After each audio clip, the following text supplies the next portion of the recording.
Today's guest is Britain Jacobson. He's an expert at building systems and organizations. Britain, thank you for coming on the show. Yeah, of course. Thank you for inviting me. Yeah, so you have a very interesting background. So, I mean, you started in IT and then moved towards security. How did that happen? Well, so that bit of my background is basically those were basically college jobs, and so at the time I had enough technical background. Like I in high school, like I grew up kind of taking apart computers, putting them back together, and I was good at figuring things out. And so basically I went and applied to the IT department because it was a good job on campus and paid a little bit better than like, cleaning or something. And I thought it would help kind of be an up leveling skill set just from the experience standpoint. And so that's why I started out with that job within college, and I could get it faster than some of the other ones that were available. And so, yeah, but I ended up doing 3 or 4 kind of part-time jobs at the college with different departments and whatnot. So yeah, that's how I started in IT. It wasn't necessarily like my first job or anything like that, but that's that's why I started working with that. And then I noticed you've kind of you spend some time in security. How's that like? I've never done security. I'm not small, but I'm also not very big as well. How did that work? Yeah. Well, so the reason that happened is I went to college and got my degree in strategic intelligence with the intention of doing paramilitary counterterrorism. And so the security avenue, my plan was to basically start working with a private contractor and then end up through them getting on a contract to go overseas and do counterterrorism. So the first full-time job I had basically out of college, well, I started like my junior summer, but was working as an unarmed security guard for a Boeing and Iridium satellite facility. And basically I had done security work at the college and I had a bunch of my training certification and whatnot as a result of that. So that's why I was able to kind of get in. And I met with the guy who managed the facility, and he liked me. And so he was willing to accept me as the security guard. And so, or one of, there were a couple of us on different shifts, but that was the idea. And from there, I would try and work for a year or two and then transition to bigger and bigger contracts. And then I started working armed security for a different contractor. But that was for like that was more of it was actually, this is part of the good story part. So that was for an IHOP in Virginia, where like 10 years ago, it's where all the gangs met up and fought on the weekends. And so basically You mean like the great shift, right? The newbie shift, right? yeah, it was we started at 12. It was a 12 a.m. to 5 a.m. shift on Friday night and Saturday night. And I did it for a few years. But yeah, so that's why they were originally hired to work this location. And like 90 now, 10 years later, 99% of the time it's totally chill. You're just sitting there doing nothing. But every once in a while you'd run into a drunk patrons or, people starting to get a little unruly and things like that. We only had one serious incident when I worked there. And it happened to be, of course, like when my partner left to go like grab a snack at the store next door. And so I look up from, I was like looking at my phone or whatever, because we'd sit in a car outside so they could call us in if something happened. Like the, waitress or whatever is like waving me in.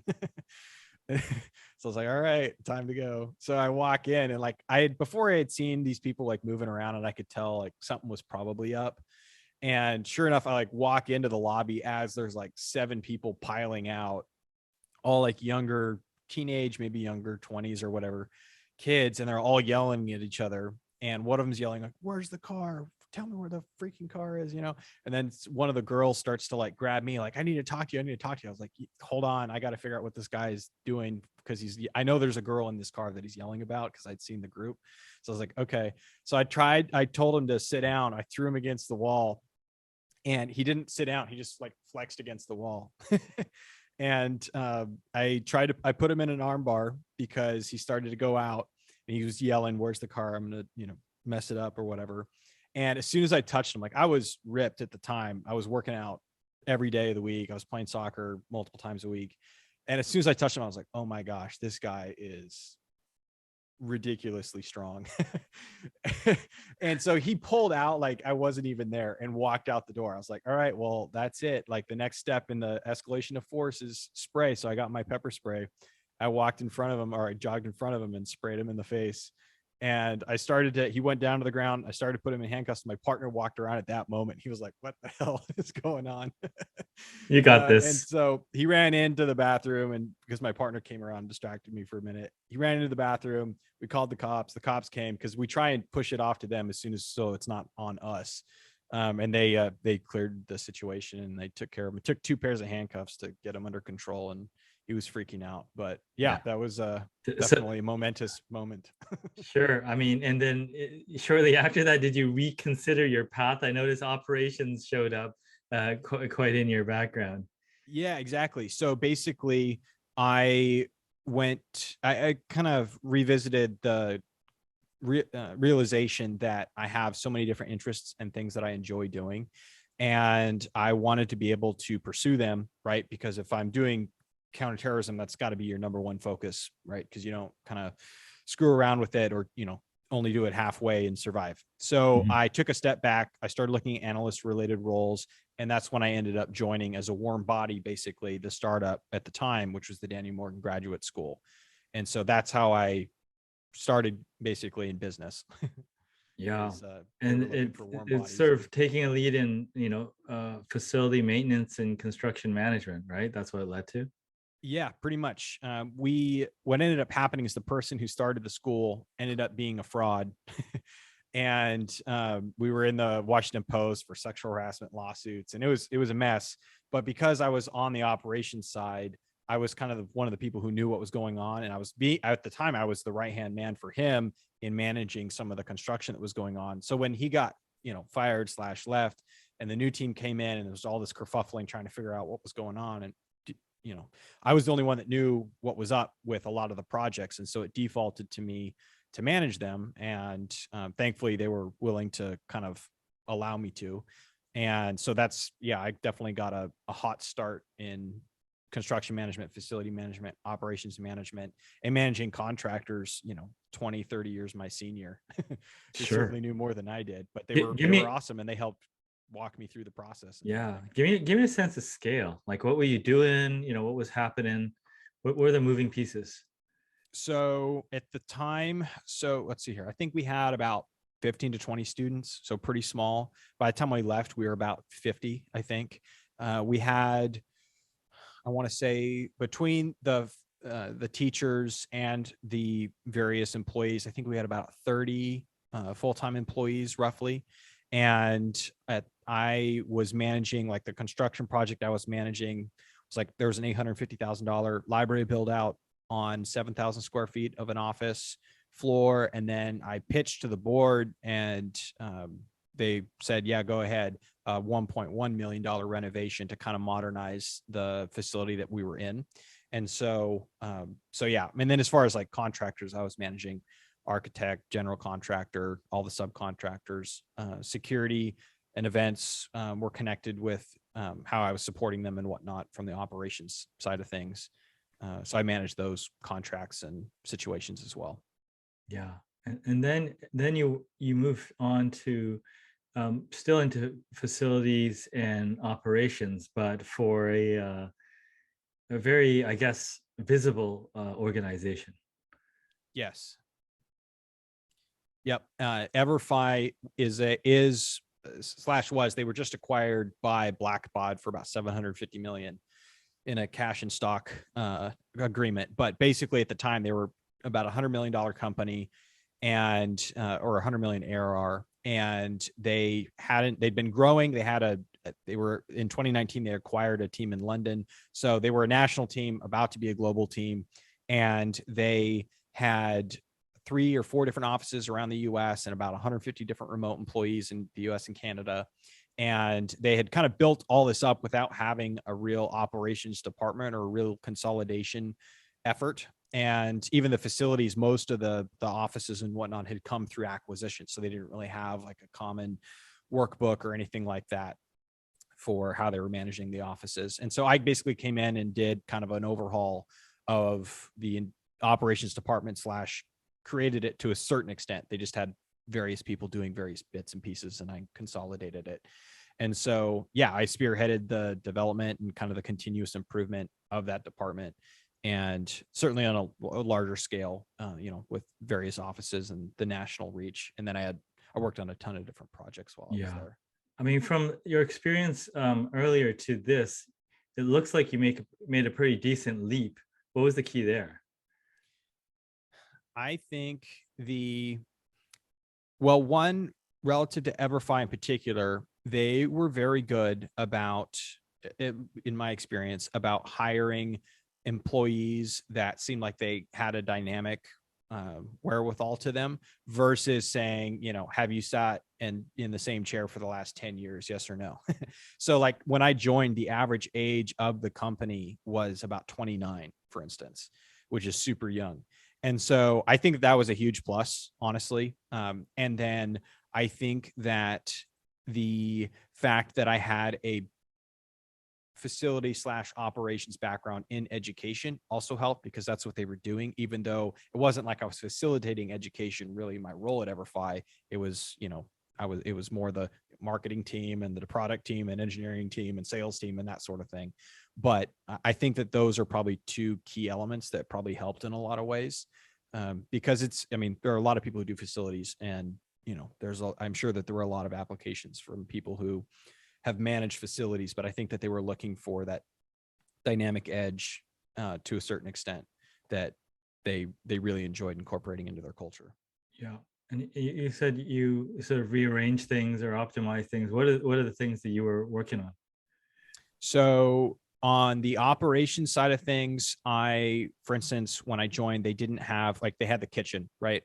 And at the time, like, the office manager was doing 5 things plus ordering from 20 different vendors each week on what was low, what was this, and how do we incorporate that? And, oh, let's get some bananas. And basically had no system to it. And so I shopped around DC, looked at different contracts, brought in an actual food vendor for the kitchen, and basically, we have a portal with exactly what we want. We order it on a regular basis, it's delivered the next day, and basically I engendered a system that we would then use for the next office manager to come in, and so that they had a consistent thing there. I created the SOP for how we managed events and coordinated with the building and things like that. And the same with security. I was managing the security and trying to balance between the teams need to get in and out, and then also, how do we have proper security protocols and people not just bringing their friends in and things like that. And so there were various elements like that. I redid the whole budget for all the different contracts and, printers and things like that fell underneath the ops department, at least in Everfi's case. And so I had a spreadsheet that I built out for that. That finance didn't really like my spreadsheet too much. They liked theirs more, but it made sense to me. And so I was able to track on a monthly or even weekly basis what we were spending against what we should have been spending relative to the budget. So every year we were on budget. And then I did the same thing for the real estate side. I built out a spreadsheet that tracked our expenses for every single lease and for every single office location.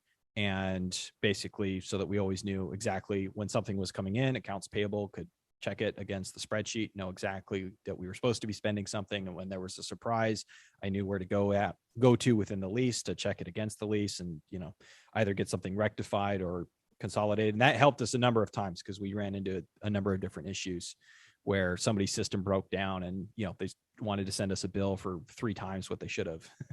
So yeah, basically just that on a reoccurring scale with all the different projects and whatnot that came up. I mean, did you outsource some of the accountability on this, or did you hold a ton of this information? Because it looked like you're coordinating a lot of things yourself. Yeah. So my goal was kind of two-pronged attack on that. So one was start by consolidating, go in, learn all the things that there is, take it and be like, no, I'll take control of that. No, I'll take control of that. No, I'll take control of that. Then second, put it into some sort of system. So we had a major, it was basically a spreadsheet with, I don't know, 15, 20 tabs, and each tab covered security protocols, covered login information, covered whatever it was, so that if, if I did, get hit by a bus or something, there was something to, refer to. And then on top of that, I then brought in, we had an office manager for the DC location, and I tried to then have them take on as much as they could or were willing to, and as a way of decentralizing. But at the end of the day, I've found once you've built out the system, keeping the wheels in the wagon is, is less than a third of the effort. And so once it was consolidated underneath the department's control, then it could go and be applied to the actual spreadsheet, which then almost anyone could take a look at and at least keep the wheels on the wagon if something happened. So that was how I approached it. Yeah. 50 because tabs. I also don't like keeping the wheels on the wagon. So That's awesome. Okay. So, and then I guess from there, you had you tried to move to another venture, which probably got you a little bit closer to the entrepreneurial side of things. yeah. Yes. So I basically, what happened at the end of EverFi is I was ready to move on, and I helped them find my backfill, and for someone to keep the wheels on the wagon, I helped hire and onboard them. And then from there, I was looking for a new venture, and I didn't know exactly my background at this point, or even at that point, was pretty diverse. And I was trying to find a team where there was a lot of diverse responsibilities and a lot of action that needed to be taken towards a growth goal. Because what happened at EverFi is about 9 months in, I'd kind of completed what they thought was going to take 18 to 24. And so for the rest of my time there, the next 2+ years into COVID and everything, I was trying to navigate this, like, okay, I've organized 90% of my job. What do I do now? Them sort of sometimes having, a solution, and then other times that not being a solution because the department kind of existed in its own little world. And so I wanted to try and solve for that. And so I met through the Trends group on Facebook. I met Ryan Kerrigan and his partner. And basically at the time, what they did, their company's name is Move Buddha, and they're a lead gen company for a content site / lead gen company for the long distance private movings industry. And so they had a bunch of capital. They've been successful. They had some capital, and they were interested in starting or buying a new business. And so they hired me to basically be the right-hand guy. And so, like, my official title was VP of Strategic Initiatives or something like that.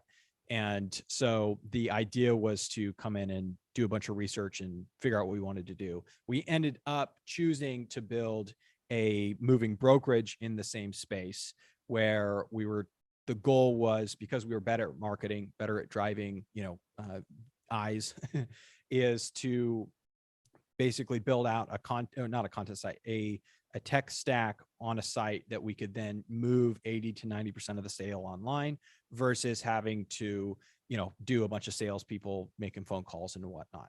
So we got, I would say, right at the very beginning, we were ready to pull the trigger. And then the supply chain disruption kind of finally trickled down, and all of the good carriers were moving freight and, getting paid very well to do that. Why bother with someone's personal belongings if you can do that? And then all of the bad carriers who, might sell, maybe were started yesterday, might sell your stuff out from under you or whatever it may be, were, charging exorbitant rates. So it created this kind of crunch point within the industry, and it didn't make sense to try and forge something in the middle of that environment. So that's where I'm at now. They were very generous. They put me on some severance and whatnot. So that's where I am today as I continue to job search and whatnot. Yeah. So, I mean, you kind of looked at some getting things off the ground side. I think you have a small venture that you're working. When you look at those pieces, because I mean, there's a 0 to 1, and then there's kind of that sort of 1 to 10 thing. What are the different skills, and what are your thoughts, just having looked at it from end to end? Maybe not have experienced it from 0 to 1, fully, but at least being able to see the parts. What do you see, and what are the challenges and opportunities? So Well, on the 0 to 1 point, when I joined DMGS out of, basically almost right after college, that was at 0. They had just finished their first like semester with Got 70 it. students or something. So I would still put that in the category of more or less 0 to 1, because we ended up getting it to a really good place where that it's now part of basically it was bought, incorporated, whatever the legal term is, into the Bush School of foreign foreign something. Anyway, I forget what the term is. Anyway, so it ended up being a very good outcome for the school and everything. So I think when it comes to 0 to 1, I go back and forth on, first of all, the emphasis of having a clear goal, because on the one hand, in order to move forward, you do have to have a clear goal.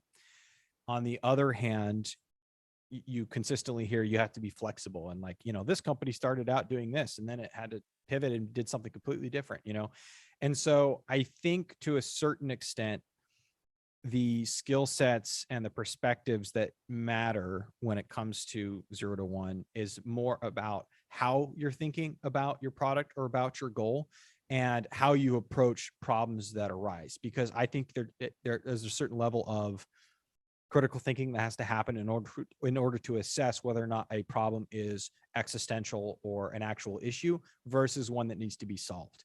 And even in my experience in the 0 to 1 building effort with Move Buddha and the brokerage we were working on, within that context, my penchant is to I've been told my penchant is to overthink, right? So I like things being organized, and I'm borderline OCD in that way, where it's, and not in every way in my life, I need to do dishes, right? But but at the same time, I'm the one who's asked, I'll ask this question and then I'll ask the 10 questions to pertain to it. And Ryan, some of these other people who have, built more 0 to 1 and then got it to 10, they're like, no, don't, that doesn't matter. That doesn't matter. That doesn't matter. We need to just run a test. I'm like, okay, but this color's off, like why wouldn't we fix the color if we know it's off? Like, it seems like this would be a good thing to fix. So that's where I feel like there's continue learning that needs to take place, at least, in my experience, is continuing to learn what is something that should be fixed, what is something that should be tested and, worked on, versus what is something that should be let go and put on the back burner for the next thing. And then I think the skill set wise question, or the skill set question, is a little bit diverse, because it just depends on what the project is that you're working Sure. on, and your capital and, your ability to deploy it. I think that when it comes to, hey, do I want to sit here and, I don't want to go live on my couch in order to make something work. That's not my mentality. For the last, I don't know, 6 to 8 years, I have had the mentality of like, I can work a full-time job and I'll work on my project on the side. I'll make both work until something, I'm actually able to make something happen. And, I've watched a ton of, I don't know, Shark Tank or whatever. And right, that's one of the proverbial, it's like, oh, if you're not willing to quit your job, it's like, okay, I think you can, it depends on your work ethic and your personal life, right? I don't have anything else too significant going on in my life. I have time where I can go put, many, many hours into whatever my projects are. But that's kind of, I don't know. I feel like that's something that's wrong with the entrepreneurial world to a certain extent, which is we sell this like, oh, if you're not all in and you're not sleeping on the couch, then it won't work. And I don't think that that's fine if that's what you want to do. I don't think you have to do that. And I don't think telling someone that as a measure of like, hey, this is, how I'm viewing what you're up to, is very healthy. Yeah, for sure. Cool. Let's see. Any sort of, I mean, you said, you want everything organized, but obviously you've adapted a bit and sort of backed off in some of those areas. Did you learn that yourself, or did you have to go through stuff to learn that?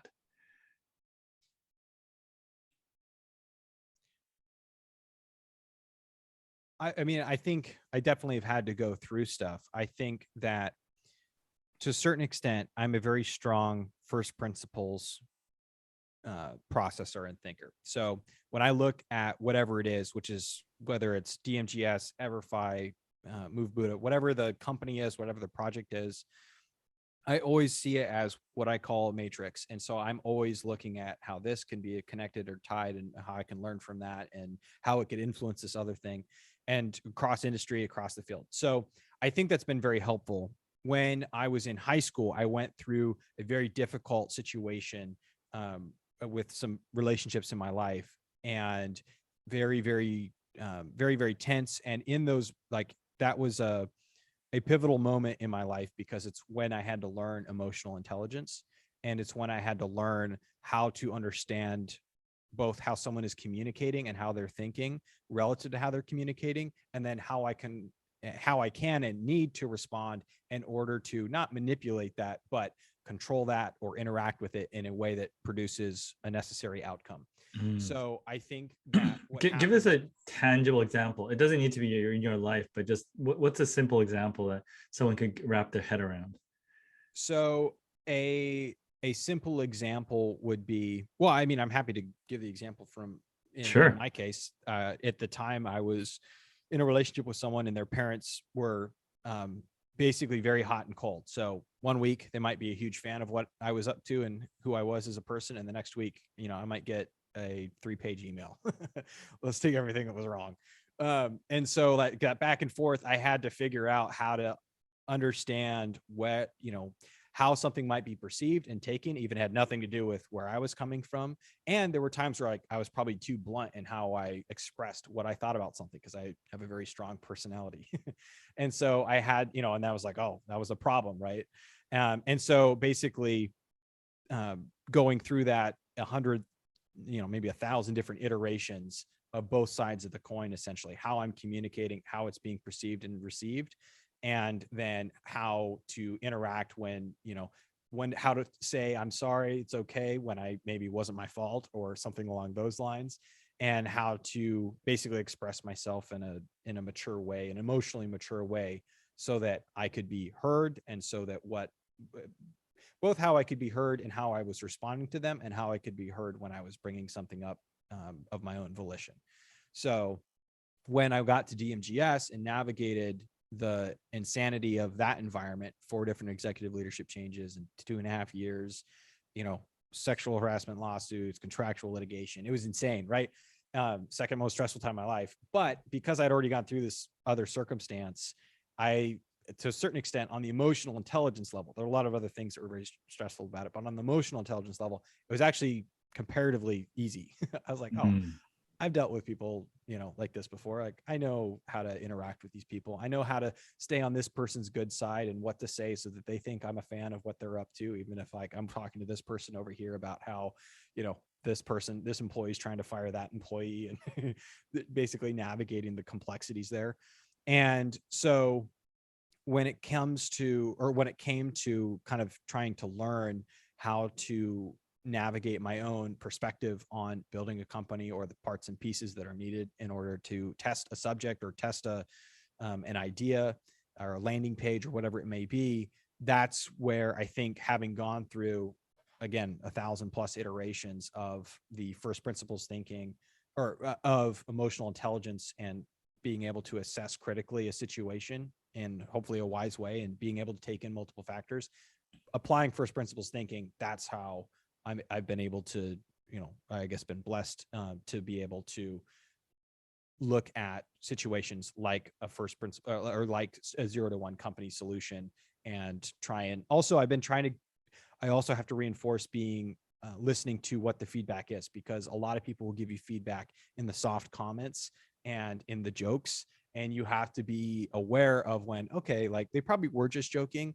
but there's like a twinge to what they were saying. I need to make sure the next time I talk about the subject or express an opinion on the subject, that I maybe add some more nuance, because maybe what I said was a little too black and white, for instance. And it's maybe not even, I wasn't intending to be that way. So that's the main way I've been able to, I think, been able to navigate learning, hopefully continuing to learn and mature in those things. Awesome. Is there anything that I didn't ask you that you wanted to share? Well, I mean, I don't think so off the rip. One of the things that hopefully people heard as they're listening to the podcast and whatnot is that I think it should be okay, and you should see it as okay to explore different opportunities as they come before you, because I think that helps make you an interesting person because you enjoy that exploration. It exposes you to different people, different conversations. Like if I had never gone down this path, we never would have had this conversation, right? And I never would have met you, never would have gotten, critical feedback on some of the things we've talked about. And like, I view that as super unique and awesome, and something that, it's not even just unique in general. It's unique to the day and age that we live in.